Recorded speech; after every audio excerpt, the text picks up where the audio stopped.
السلام عليكم، بسم الله والصلاة والسلام على سيدنا رسول الله.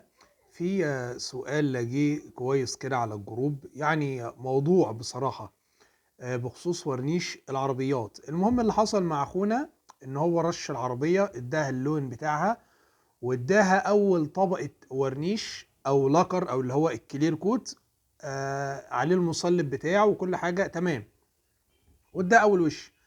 تاني وش جه رشها تاني وش، بدل ما يحط المصلب ده اللي هو مسؤول عن ان الدهان او الورنيش او اللاكر ده ينشف، بدل ما يحط المصلب راح حط تينر مرمات مكانه ورش.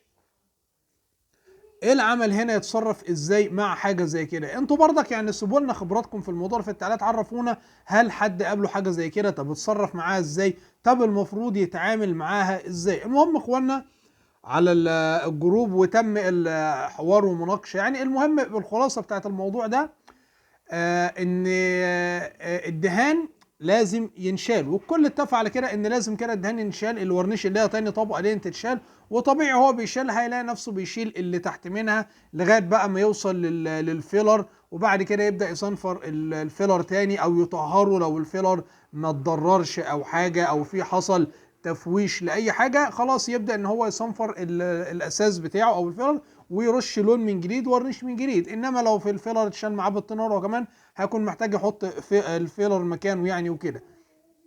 فاجماع ان الدهان ده لازم ينشف، لان عنصر المصلب اللي عليه مش موجود، فهو مش هينشف مهما هتسيبه هينشف. انما تعالى نفرض ان هو واخد مصلب زياده، هنا الوضع يعني يختلف شويه. هو اي نعم برضك مش صح، ولكن مصلب زياده اللي هيحصل فيه ان الورنيش بعد ما هينشف هيكون عامل زي تلزيقه كده. دي بالصنفره ال2000 بتبدا اللي انت تصنفره وتلمعه والامور تمام، لكن هينشف الورنيش زي هياخد النسبه اللي هو عايزها من المصلب بتاعه ويعمل للباقي عمليه يعني نزف ليه او طرد ليه او حاجه زي ما بيحصل في المعجون. لو زودنا المرهم او المصلب على المعجون في الالوان الحساسه زي السماوي مثلا، بيجي بعد فتره بعد ما العربيه تترش تلاقي بقعه معجون كده محوره. ليه؟ ده بيبقى المعجون خد كفايته من المصلب او المرهم وبيعمل عمليه، هيحصل عمليه طرد او نزف للباقي، بيعمل بقى ال الاحمرار ده. فلو المصلب زاد على الورنيش الامور الحمد لله بقى ايه، يعني العمليه فيها ان شاء الله يعني يتم التعامل والاصلاح او الصنفره والتلميع والامور تبقى الحمد لله تبقى. انما مفيش مصلب خالص مش هينشف حتى بعد فتره، لان احنا احيانا بيجي لنا شغل بيقعد يبصم رغم انه مرش بقاله فتره كبيره جدا، بنضطر ان احنا نتخلص منه بالصلبه، بيطلع معانا زي الجلد كده. طيب، من ضمن الحاجات اللي اتقالت لو هو عايز يمشي نفسه، ولكن ده شيء غير صحيح، يعني ده اتقال على مسؤوليه ناس جربت الكلام ده، في حاله اللي هو ايه، انت جوه الكابينه بترش خلاص وهو بيرش في ساعتها، رش اول وش ورنيش وتاني وش محطش المصلب، ممكن تنزل بوش تالت تخف الورنيش صح، وتنزل بوش وعليه المصلب والتنر بتاعه وتنزل بوش رص 100%.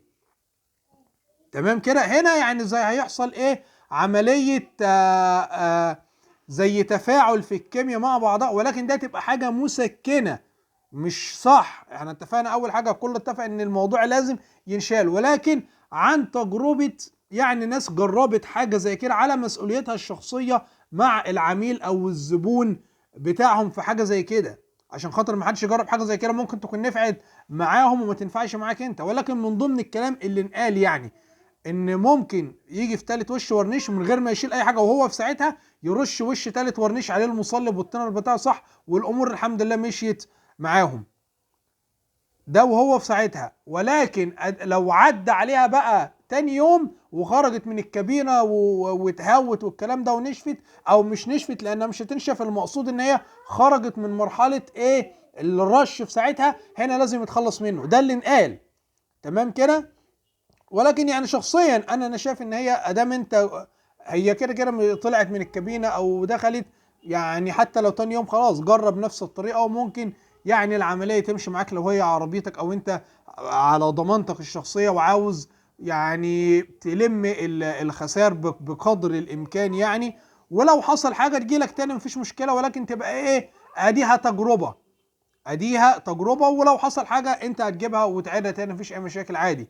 فلو طلعت حتى برضه ممكن تدخلها وترشها، ولكن ده انا ولا جربت دي ولا جربت دي.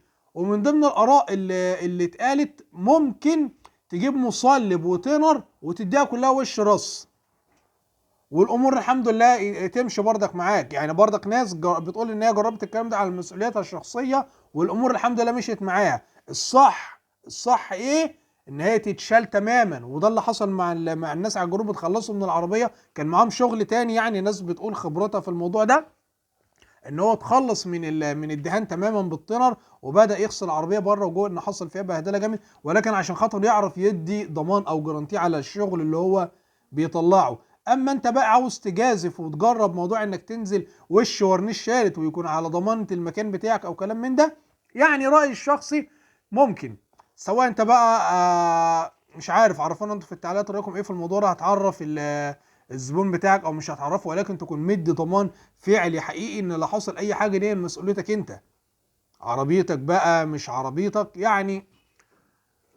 بس ده اللي انقال، اللي هي رقم واحد صح تتشال، اتنين عاوز تمشي الامور وتجرب التجربه دي نجربها، ان انت كده كده هتشيل، يعني انت كده كده انت هتطلع عربيه هتشيل الورنيش اللي عليها، فاللي هيخليني اشيل الورنيش اللي عليها لا انا اعمل محاوله واديها وش ورنيش، واجي تاني يوم مثلا او تالت يوم بعد ما الورنيش اللي هو الاخير ده بقى واخد مصلب، يعني كده حاجه واخده مصلب تحت منها مش واخد مصلب، تحت منها واخد مصلب، يعني ده غالبا ممكن ايه يحصل عمليه اندماج، خصوصا لو راي شخصي خفيت الورنيش شويه هتسمح لدخول التنر مع المصلب مع ده يبدا ان هو يتفاعل، يحاول يقرب عمليه التماسك ما بين الطبقات شويه. ما نفعتش عادي كيلو الورنيش او شويه الورنيش اللي انت نزلت بيهم على العربيه ده لو هي عربيه كامله اصلا، انما لو رفرف عادي انت يعني هتشيله اصلا بالتنر وتخلص منه وتريح دماغك قوام وخلاص. ولو حتى هو رفرف انت كده كده هتشيل، هتيجي تاني في ساعتها او تاني ما تشيل بالتنر، لا انا رايي يعني والله اعلم جازف، وممكن الامور تمشي معاك فعلا والتجربه تكون ناجحه. جربها، هات الكاتشر اللي هو بتاع مكنه الضغط العالي ده، وقبل ما تسلم العربيه للظبط بتاعك جربها كده هون، شوف اضرب فيها الميه هل هيحصل مشكله مش هيحصل، هل الفكره دي فعلا نجحت او لا، ولكن هي هتبقى مسكنه او حاجه بالنسبه. وانتوا عرفونا رايكم ايه في التعليقات، يعني ممكن حاجه زي كده تناسب الناس اللي هي اصلا واخد العربيه بسعر مش مستحمله ان هو يشيل او يعمل او حاجه زي كده الموضوع يعني. عرفونا انتوا خبراتكم في الموضوع دوت ايه يا رجاله، والسلام عليكم ورحمه الله وبركاته.